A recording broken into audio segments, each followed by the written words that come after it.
예전부터 우리가 써온 말들 가운데에 굉장히 좋은 말들이 많이 있죠. 속담들도 많이 있고요. 그런데 오늘 말씀을 시작하면서 조금 부정적인 말부터 좀 해야 될 것 같아요. 변덕이 죽 끓 듯하다. 여러분, 이 말이 어떤 말로 쓰이지요? 아주 긍정적인 말로 쓰이나요? 아니면 부정적인 말로 쓰이나요? 제가 이 말을 찾다가 한 소설책에 있는 구절을 좀 찾아봤습니다. 1982년에 발표된 박완서의 그해 겨울은 따뜻했네. 그해 겨울은 따뜻했네 하면 여러분 소설보다도 영화가 더 기억에 남으시죠? 그렇죠? 누구 나왔던 건가요? 예, 저도 잘 기억은 나지 않습니다만 영화가 더 많이 기억났는데 거기에 이런 구절이 있습니다. 춘자는 입으로 오모기를 구박했다가 곰살궂게 굴었다가 변덕이 죽 끓 듯 했지만 속마음은 정이 깊고 따뜻하다는 걸 오모기는 알고 있었다. 변덕이 죽 끓 듯 했지만 이라고 이야기를 하고 있어요. 이 말이 뭐냐면은 이랬다가 저랬다가 도통 종잡을 수가 없었다라는 말입니다. 자, 변덕이 죽 끓 듯하다라고 하는 말은 제가 사전을 찾아보니까 말이나 행동을 매우 이랬다가 저랬다가 하다라는 의미를 담고 있다고 합니다. 쉽게 말하 이겁니다. 말, 행동이 일관적이고 꾸준하지 않고 기분과 상황과 상태에 따라서 좀 기복이 있는 것, 그것이 바로 변덕이 죽 끓 듯하다. 아까 일부 예배 때도 했는데 지금도 잘 안 되는 것 같아요. 변덕이 죽 끓 듯하다. 바로 그런 말입니다. 특별히 이 말은 신앙 언어로 쓰였을 때는 참 굉장히 좀 부정적으로 쓰이기도 합니다. 그 권사님, 그 집사님, 그 장로님 신앙이 참 죽 끓 듯해 라고 말하면은 여러분, 그런 이야기를 여러분들이 들으신다고 한다면 여러분 기분이 어떠세요? 좋지 않아요. 그러면서 내가 나의 신앙을 좀 돌아보는 그런 누군가의 참 그런 좋지 않은 이야기이기도 합니다. 매우 부정적인 관용구이죠. 예수님은 3년 공생애를 지내시면서 인류 구원의 사명을 위해서 하나님 나라 복음을 선포하십니다. 그리고 마침내 예루살렘에 입성하시고 십자가를 지심으로 그 사명을 완수하십니다. 예수님의 말과 행동은 변함이 없으셨어요. 그리고 일관적이었고 굉장히 꾸준했습니다. 주님은 언제나 변함이 없으셨고 그리고 변함없는 말씀으로 우리를 사랑해 주십니다. 주님은 지금도 우리를 사랑하십니다. 그리고 그 사랑은 앞으로도 변함이 없으실 것입니다. 그런데 이스라엘 민족의 말과 행동은 말 그대로 변덕이 죽 끓 듯했습니다.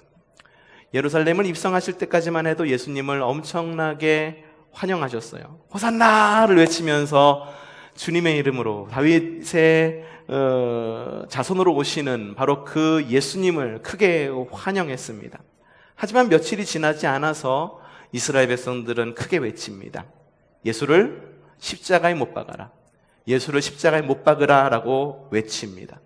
아무리 견고한 신학적 배경과 사람이라고 한다면 어려움이 닥치면 그럴 수도 있지라고 하는 이해하려고 하는 마음을 갖고선 이스라엘 백성을 이해한다 하더라도 이스라엘의 변덕을 이해하기란 참 쉽지가 않습니다. 여러분, 왜 이스라엘 백성은 그토록 변덕이 죽 끓 듯 했을까요? 예수님께서 예루살렘 성을 입성하실 때에는 호산나를 크게 외치며 환영했다가 불과 이거 한 달도 아니에요. 2달도 아니고 1년도 아니고 2년도 아니고 불과 며칠 만에 예수를 못 박으라고 그토록 크게 외치고 예수님을 반대했을까요? 왜냐하면 이스라엘 백성들은 그들의 죄가 드러나는 것이 두려웠기 때문입니다. 주님께서 이 땅에 오신 모습 한 구절 한번 보도록 하겠습니다. 요한복음 9장 4절부터 5절 말씀입니다. 함께 보죠. 함께 읽어보겠습니다. 시작.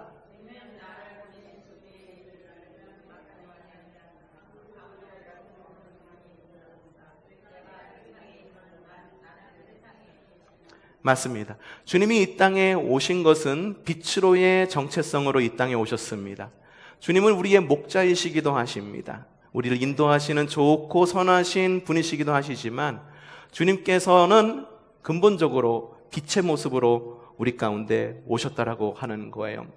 여러분, 어두움이 있습니다. 어두움 가운데에는 아무것도 보이지 않습니다. 어두움이 있으면 아무것도 보이지 않아요. 하지만 조그마한 빛이라도 그 어두움 가운데 비치게 되면 온갖 것이 다 드러납니다. 여러분, 각종 범죄, 여러분 낮에도 일어나지만 보통 어느 시간에 일어나나요? 캄캄한 밤에 보통 많이 일어납니다. 어두운 곳에서 범죄를 저지르고 어두운 곳에서 잘못을 하면 사람들이 못 볼 것이라고 생각하기 때문에 어두운 곳에서 죄를 저지르는 것입니다. 옛날에는 TV를 틀어보면 카메라 출동이라고 하는 그런 것이 있었어요. 기억하시나요? 이걸 기억하면 굉장히 오래되신 분들이세요. 지금은 카메라 출동이라고 하는 프로그램, 젊은이들한테 물어보면 몰라. 청년들한테 물어봐도 몰라. 카메라 출동 알아요? 모르죠. 하지만 그것을 알고 싶다, 이거 알죠? 예, 이건 알아요. 이제 그 당시에는 사회고발 프로그램이라고 해갖고 그 뉴스데스크 뒤에 보면 언제나 따다단딴딴딴 이러면서 카메라 출동 이래가지고 사회의 부조리를 알리는 그런 프로그램이 따로 있었습니다. 옛날에는 이렇게 큰 카메라를 들고 다녔어요. 지금이야 요만한 카메라 들고 다니면서 찍으면 되지만 큰 카메라. 그래서 이렇게 어두침침한 골목을 가다가 기자가 바로 이곳입니다 하면 기자가 카메라 감독이 어떻게 하냐면 불을 딱 켜요. 그럼 불이 환하게 켜지면서 그곳에 있는 사람들이 찍지 마세요 라고 말하면서 그냥 숨기 바쁜 장면들, 여러분들 예전에 이미 많이 보셨을 것입니다. 왜냐하면 어둠 속에 있는 사람들은요, 보통 사람들이 나를 보지 못할 것이다 생각하기 때문에 익명으로 죄를 많이 짓기 때문입니다. 예수님이 오실 시기에 이스라엘은요, 로마가 이스라엘을 통치하고 있었습니다. 그리고 종교 지도자들의 가식으로 이스라엘은 어둠의 터널을 지나고 있었습니다. 특히 대제사장은 로마 정치인들과 결탁해서 기득권을 유지하는 데 여념이 없었어요. 그렇죠? 자신의 어떤 힘을 유지하기 위해서는 정치권과 결탁을 해야 된다라고 하는 것. 지금도 정경유착이라고 하는 것이 있죠. 그래서 정치와 경제가 유착이 되어서 비리를 저지르는 거예요. 서로가 이제 막 그래요. 정치에서는 경제가 잘못했다, 경제에서는 정치가 잘못했다, 서로 이야기하는데 사실 둘 다 잘못된 거죠. 종교 지도자들이 그랬어요. 이게 정치와 종교의 유착, 정종유착 정도라고 이야기하면 맞을까 모르겠습니다. 정치와 종교가 유착이 되어서 이 정치인들이, 이 종교인들이 자신들의 기득권을 유지하려고 굉장히 많은 돈과 많은 권력을 그렇게 쓰던 때였었습니다. 더군다나 성전 안에는 시장과 상점을 만들어서 말 그대로 창조 경제를 이루고 있었던 것이 바로 그 시기였었습니다. 그런데 빛이신 주님께서 오셔서 어두움 속의 수치들을 공격하시고 폭로하십니다. 그러니 사람들은 싫어할 수밖에 없었죠. 대제사장도 역시 예수님의 복음을 들었어요. 대제사장이 예수님의 복음을 들었을 때에 할 수 있는 것은 두 가지밖에 없었습니다. 하나는 주님의 복음을 듣고 회개하고 삶을 돌이키던가, 아니면 빛의 근원을 죽이던가. 여러분들도 잘 알고 있듯이 대제사장은 뭘 선택했나요? 전부여 의지 없어서 손 들고 옵니다. 그리고 대제사장이 무릎 꿇고 주님 앞에 회개했나요? 아니면 예수님을 죽였나요? 안타깝게도 대제사장 가야바는 두 번째를 선택하게 됩니다. 그래서 사람들을 선동하여서 예수님을 십자가에 못 박기로 결정합니다. 여러분, 하나님 나라의 복음이 선포되면 죽음의 현상이 나타납니다. 복음이 선포되면 내가 죽든지 예수님이 죽든지 둘 중 하나는 반드시 죽습니다. 말씀이 선포될 때 내가 죽지 않으면 아무리 하나님의 백성이라 해도 예수님을 십자가에 못 박게 되어 있습니다. 교회에서 가장 무서운 사람이 누군지 아십니까? 자신이 죄인임을 인정하지 않는 사람입니다. 그래서 회개가 없는 사람입니다. 마음과 언행의 돌이킴이 없이 자기 의에 빠져서 아무리 설교를 듣고 아무리 교회를 다니고 아무리 복음을 듣는다, 말씀을 통해 복음을 듣는다 해도 자기 의에 빠져서 돌이킴이 없는 마이웨이를 가는 사람이 교회에서 가장 무서운 사람입니다. 교회는 자신이 죄인임을 인정하는 사람들의 모임입니다. 그래서 교회는 예수님밖에는 살 수 없어요, 예수님이 없이는 살 수 없어요 라고 하는 모임이 될 수밖에 없습니다. 여러분 어떻습니까? 여러분은 죄인임을 인정하십니까? 그리고 여러분은 나는 예수님 아니면은 살 수 없어요 라고 그렇게 고백이 되십니까? 아니면 예수님 이외에도 여전히 대안이 많은 삶을 살아가고 계십니까? 만약 성도와 교회가 죄에 대한 인정이 없다면 교회는 단순히 그냥 죄를 생산해내는 공장이 될 수밖에 없습니다. 왜냐하면 죄는 또 다른 죄를 잉태하고 낳게 되어 있기 때문입니다. 주님의 복음이 생명력을 가지고 있듯 여러분의 죄도 생명이 있어요. 죄는 죄를 낳습니다. 대제사장은 어땠습니까? 예수님의 말씀 앞에서 자신의 이익을 붙들려고 합니다. 자신의 이익을 붙들려고 하는 것, 여러분 그것도 죄입니다. 그리스도인은 손해보는 삶을 살아가야 돼요. 예수님께서 그분의 목숨을 손해보셔서 우리를 구원하셨기 때문에 우리는 우리의 가지고 있는 가장 작은 것을 손해보면서 살아가는 겁니다. 아니, 어쩌면 예수님은 그 목숨을 내어 주신 것을 손해라고 생각하시지 않으셨을 거예요. 기꺼이 우리를 위해서 그 목숨을 내어놓으셨기 때문에 우리는 그분을 닮아 우리의 일부를 손해보면서 살아가고 있는 거예요. 그러니 내 이익을 붙드는 것, 내 이익을 위해 가지고 누군가를 희생시키는 것, 내 이익을 위해, 내 이익의 극대화를 위해서 누군가를 희생시키거나 누구에게 손해를 끼치는 것은 그건 죄라고 말할 수밖에 없는 거예요. 대제사장도 역시 자신의 이익을 챙기려고 그 죄를 유지하기 위해서 더 큰 죄를 저지르죠. 바로 예수님을 죽이는 죄를 저지릅니다. 다윗은 어땠습니까? 밧세바를 범하는 죄를 최초로 저지릅니다. 하지만 그것을 덮으려고 더 큰 죄를 저지르는데 그것이 바로 우리아를 죽이는 죄를 저지르고 만 거죠. 빌라도는 어땠습니까? 빌라도는 예수님이 무죄인 것을 알았습니다. 하지만 정치적 압력과 백성들의 요동이 오자 손을 떼는 무관심의 죄를 저지릅니다. 처음에는 무관심의 죄였을지는 모르지만 결국 예수를 못 박는 죄를 범하게 됩니다. 우리가 사도신경을 외울 때 누구 때문에 누구의 손에 의해서 예수님이 십자가를 졌다라고 말합니까? 본디오 빌라도 때문에 예수님께서 십자가를 지셨다라고 그렇게 고백을 하는 것을 볼 수가 있죠. 여러분, 우리가 적극적으로 예수님을 죽이지 않더라도 내가 죽지 않으면, 주님의 복음이 나에게 왔을 때, 복음이 아까 전에 말씀을 드렸듯이 복음이 내 안에 오면은 반드시 죽음의 현상이 온다라고 여러분에게 말씀을 드렸어요. 내가 죽든지 예수님이 죽든지. 우리가 적극적으로 예수님을 죽이지 않더라도 복음이 우리에게 왔을 때 내가 죽지 않으면 우리는 도리어 예수님을 핍박하는 자가 되어버리고 맙니다. 예배란 무엇일까요? 로마서 12장 1절에 이렇게 기록되어 있습니다. 형제 자매 여러분, 그러므로 나는 하나님의 자비하심을 힘입어 여러분에게 권합니다. 여러분의 몸을 하나님께서 기뻐하실 만한 거룩한 산 제물로 드리십시오. 이것이 여러분이 드릴 합당한 예배입니다. 예배는요, 여러분이 나와서 하나님께 찬송하고 기도하고 말씀을 듣는 리추얼, 이것도 예배입니다만 예배의 아주 근본적인 그런 모습이 있는데 그건 뭐냐 하면 우리가 거룩한 산 제물이 되는 것이죠. 곧 나를 죽이고 예수님을 살리는 것, 그것이 바로 예배입니다.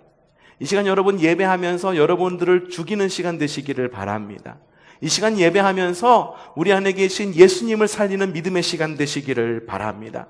말씀을 들을 때에 어떤 경우 그 말씀과 내 자아가 충돌합니다. 내 고집과 말씀이 충돌합니다. 내 신념과 말씀이 충돌합니다. 내 교만과 말씀이 충돌합니다. 내 자기의와 말씀이 충돌합니다. 이것을 우리는 하나님께 감사할 줄 알아야 돼요. 왜냐하면 여러분의 마음 가운데 충돌을 일으키는 것은 바로 성령님께서 하시는 일이기 때문이죠. 말씀을 듣고도 아무런 감흥이 없다라고 하는 것에 우리는 경각심을 느껴야 됩니다. 왜냐하면 성령님께서 아무 말씀도 하지 않는 것이 아니라 성령님께서 분명히 무슨 말씀을 하고 계시지만 내가 귀를 닫고 내 마음을 닫고 그 말씀을 듣지 않는다라고 하는 반증이기도 하기 때문입니다.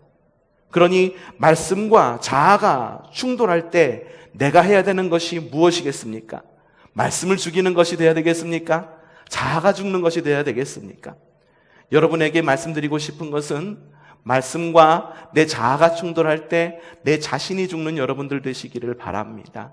말씀이 사는 여러분들 되시기를 바랍니다. 자, 그렇다면 진정한 죽음이란 뭘까? 아까 전에 로마서 12장 1절을 읽었는데 12장 2절에 그 죽음에 대해서 설명하고 있습니다. 자, 한번 읽어보죠. 시작.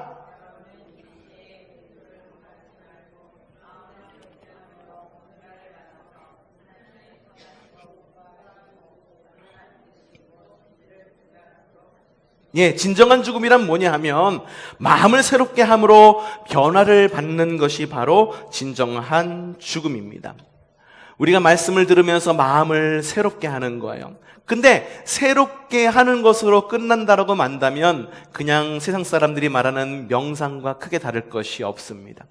주님의 말씀이 우리 가운데 뿌려져 우리 마음이 새롭게 됨으로 어떻게 된다고요? 변화되는 것. 거기까지 가는 것이 바로 진정한 죽음이다라고 하는 것이에요. 그러니 날마다 죽는 여러분들 되시기를 바랍니다. 회개하고 겸손하고 나의 의의를 깨트리는 여러분의 삶이 되시기를 주님의 이름으로 축복합니다.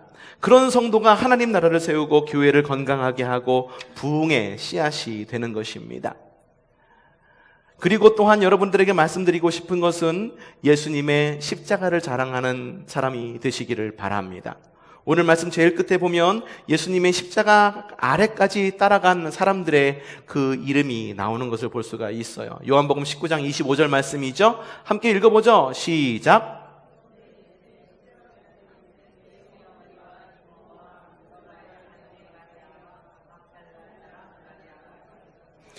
예, 보니까는 여성이 4명 있는 것을 볼 수가 있죠. 예수의 어머니 마리아, 그리고 글로바의 아내 마리아, 그리고 막달라 마리아, 마리아 3명과 또 다른 1명, 그리고 예수님의 이모가 있었다라고 말합니다. 근데 여기에는 또 1명이 있었어요. 1명의 남자. 그 사람의 이름이 누구였을까요?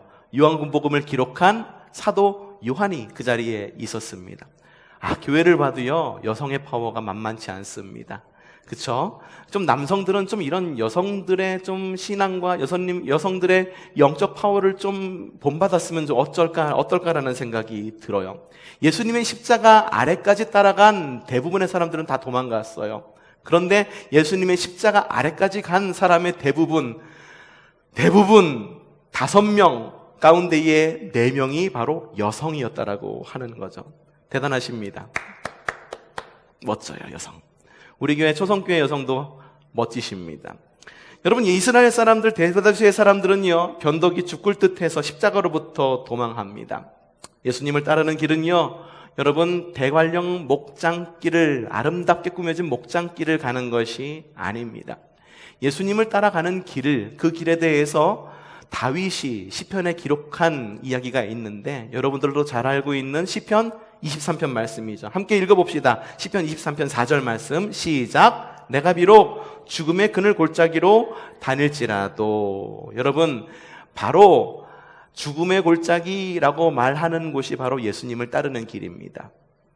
예수님을 따르는 길, 바로 그 길은 대관령 목장길이 아니다라고 하는 거예요. 목숨을 걸고 따르는 길이 바로 예수님을 따르는 길이다라는 거죠. 그런 길임에도 불구하고 주님께서 나와 함께 하시기 때문에 내게는 두려움이 없는 그 길, 그것이 바로 예수님을 따르는 길이다라고 하는 것입니다. 일반적인 사람들은요, 기적이나 콩고물이라도 떨어져야 예수님을 따릅니다. 야, 교회 가면은 잘 될 거야. 뭐가 잘 돼? 너희 집 재산 있잖아. 재산이 10배가 돼. 자녀가 잘 된대. 정말? 건강해진대. 그리고 우리의 삶이 윤택해진대. 이러한 어떤 좀 콩고물 같은 이야기들을 좀 던져야지만 사람들은 좋아하는 것 같아요. 교회에서도요, 싫어하는 이야기하면 별로 좋아하지 않습니다. 당연히 하는 이야기인데도 별로 좋아하지 않아요. 주차를 하는데 여기 주차 여기 하는 자리인데 좀 여기 참 잘 좀 지켜서 해주세요 라고 말하면은요, 당연히 거기다 주차해야 하는 건데 교회에서 그런 이야기를 하면 굉장히 싫어하시더라고요. 이게 교회를 가면서 여기 이제 여기 뒷길하고 여기 우리 교회 앞마당이 앞길하고 통로잖아요. 그래서 지나다니면서 좀 쓰레기들을 좀 버리시더라고요. 그래서 쓰레기는 좀 버리지 말아주세요 한마디 하면은요, 무슨 교회가 그런 말을 하느냐는 식으로 저를 이렇게 쳐다보고선 이렇게 가시는 분들도 종종 있어요. 이게 일반적인 사람들의 반응이에요. 우리도 역시 비슷해요. 교회 나와서 설교를 듣는데 예수 믿고 복 받아야지 라고 하는 말을 하면 사람들은 좋아합니다. 아멘 소리도 엄청 커요. 예수님을 믿으십시오. 그러면 여러분들이 복 받을 것입니다. 여러분이 3대까지 잘 될 것입니다. 여러분이 뿌린 것은 100배의 열매를 맺을 것이고 여러분의 자녀는 건강하고 만남의 복이 있을 것입니다 라고 말하면 아멘 소리가 어쩌면 그렇게 큰지 몰라요. 하지만 교회에서 여러분 예수님을 믿는다고 한다면 남을 위해서 희생하셔야 됩니다. 교회는 언제나 불편하더라도 마당을 활짝 열어놓고 사람들이 와서 먹고 즐기고 편하게 놀다 갈 수 있는 곳이 되어야 합니다. 그러니 우리가 좀 피곤하고 힘들더라도 우리 교회가 조금만 더 손해봅시다 라고 그렇게 이야기하면은요, 성도들도 별로 그렇게 좋아하지는 않더라고요. 많은 사람들이 그랬습니다. 오병이어 기적 때에는 5,000명이라고 하는 사람이 모였어요. 그리고 바다 위를 걷는 잼이 병자를 고치는 능력을 행하는 것을 보고 와 정말 끝내준다, 와 정말 멋있다, 이 정도면 정말 예수님 믿을만 하지 라고 말하면서 따라갑니다. 바로 거기까지는 신나게 따라갑니다. 하지만 십자가 앞에서는 모두 도망갑니다. 여러분의 믿음이 성장하기를 원하세요? 여러분의 믿음이 성숙해지기를 원하세요? 제가 교회 일을 하면서 교회에서 사역을 맡길 때 혹은 무엇인가를 좀 부탁할 때, 좀 불편한 부탁을 맡길 때 성도들이 하는 어떤 특정한 반응이 있습니다. 대표적으로 좀 두 가지 반응이 있는데 뭐냐 하면 목사님 마음은 원인데 육신이 약해서요 라고 하는 반응. 또 하나의 반응은 뭐냐면, 또 하나의 거절의 반응인데 이건 뭐냐 하면 이거예요. 제 믿음이 작아서요 목사님 그건 지금 당장은 어려울 것 같아요 라고 하는 부정적인 두 가지 반응이 있습니다. 그럼 여러분들에게 묻고 싶은 거예요. 그러면 믿음이 스스로 작다고 여겨지시면은 여러분의 믿음이 정말 성장하고 성숙해지기를 원하시느냐는 거예요. 여러분 믿음이 성장하고 성숙해지기를 원하십니까? 그러면은요 여러분 믿음의 훈련, 그리스도인의 길, 바로 그 길인 십자가 앞에까지 가서 십자가를 지는 여러분들 되시기를 저는 추천해드리고 싶습니다. 여러분에게 드리고 싶은 목사로서의 처방, 믿음이 크고 싶습니다, 나의 신앙이 자라고 싶어요 라고 하시는 분에게 드릴 수 있는 처방, 가장 직방인 처방은 뭔지 아십니까? 예수님의 십자가를 지라는 것입니다. 그것이 다른 사람들과 다른 점이어야 한다라고 하는 거죠. 십자가를 지는 여러분들 되시기를 바랍니다. 그리하여서 성장하고 성숙의 길을 걸어가는 여러분들 되시기를 바랍니다. 더불어서 십자가를 자랑하는 여러분들 되시기를 바랍니다. 여러분들 자랑할 거 참 많으시죠? 얼마 전에선 아파트도 자랑하셔야죠. 그리고 자녀가 어느 학교 간 것도 자랑할 줄 알아셔야죠. 직장 어디 간 것도 자랑해야죠. 그리고 예전에 우리가 쌓아뒀던 무슨 그게 주식, 맞아. 주식이 몇 % 오른 것, 그것도 자랑하셔야죠. 그런데요, 여러분 그런 것들 자랑할 것 세상에 여러분 말고, 그리고 저 말고도 훨씬 더 잘 나가는 사람들이 잘 나가는 사람들이 얼마나 많은지 아십니까? 우리가 자랑할 것은 어떻게 보면은 세상 사람들의 눈에 보면은 조족지혈, 세 발의 피일 수밖에 없다라고 하는 거예요. 믿는 사람들이 할 수 있는 가장 큰 자랑이 뭔지 아십니까? 사도 바울이 이렇게 이야기했습니다. 갈라디아서 6장 14절 한번 보도록 합시다. 시작. 그런데 내게는 우리 주 예수 그리스도의 십자가밖에는 자랑한 것이 아무것도 없습니다. 그리스도로 말미암아 내 쪽에서 보면 세상이 죽었고 세상 쪽에서 보면 내가 죽었습니다. 그리스도인이 할 수 있는 가장 큰 자랑은 바로 이것이 되어야 되는 거예요. 주님께서 나를 사랑하셨어. 주님께서 나를 사랑하셔서 나를 구원하셨고 나는 그 주님의 그 큰 사랑을 힘입어 주님께서 가신 그 십자가의 길을 걸어가고 있어. 그게 내가 할 수 있는 가장 큰 자랑이야. 그리스도인은요, 다르게 살아야 된다라고 하는 거예요. 믿음의 성도는요, 달라도 뭔가 달라야 된다라고 하는 거예요. 무늬만 그리스도인이 아닌 내면까지 그리스도인이 되어야 된다라고 하는 것이죠. 십자가를 자랑하는 여러분들 되시기를 바랍니다. 여러분 정말로 슬기로운 신앙생활을 하기 원하십니까? 그렇다면 십자가 정신으로 무장하시기를 바랍니다. 2000년 전 골고다 언덕에 3개의 십자가가 세워졌습니다. 하나의 십자가는 예수님의 십자가입니다. 그리고 2개의 십자가는 강도의 십자가입니다. 이제는 4번째 십자가를 세울 차례입니다. 그 십자가가 누구의 십자가입니까? 그 십자가가 누구의 십자가입니까? 그 십자가가 누구의 십자가입니까? 내 십자가다라고 하는 거예요.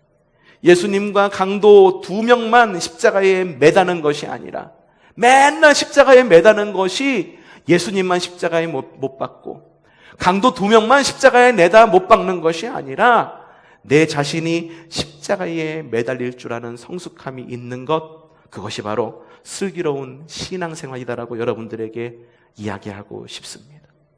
더 이상 슬기롭고 지혜롭게 신앙생활한다라고 하는 것이 자신의 핑계에 대한 완곡한 표현으로 사용되지 않기를 바랍니다. 진짜 생활로 이어지는 믿음의 신앙을 해가는 여러분들 되시기를 바랍니다. 여러분의 삶과 여러분의 신앙이 일치하는 그리스도인이 되시기를 바랍니다. 4번째 십자가를 세우는 여러분들 되시기를 바랍니다. 하나님 앞에서 철저하게 죽고 하나님 앞에서 날마다 겸손해지고 하나님 앞에서 날마다 자기 의의를 깨어가는 성도가 가는 곳마다 하나님 나라를 세울 것임을 믿어 의심치 않습니다. 말씀 안에서 나는 죽이고 예수님을 살리는 그러한 삶을 살아가는 여러분들 되시기를 바랍니다. 십자가를 사랑하는 여러분들 되시기를 바랍니다. 그리스도의 십자가의 뚜렷한 징표를 삼고 살아가시기를 바랍니다. 저 사람을 봤는데, 어떤 사람을 봤는데 그 사람이 교회를 다니는 성도인지 세상 사람인지 구분이 안 돼. 그런 삶을 살아가지 말고요. 저 사람은 그 누가 보더라도 교회 다니는 사람, 저 사람은 그 누가 보더라도 구원받은 하나님의 백성이라는 뚜렷한 십자가의 증표를 갖고 살아가는 여러분들 되시고, 그리고 예수님의 십자가 아래까지 끝까지 따라가는 십자가 정신으로 슬기로운 신앙생활인 승리의 삶을 살아가는 저와 여러분이 되기를 주님의 이름으로 축복합니다.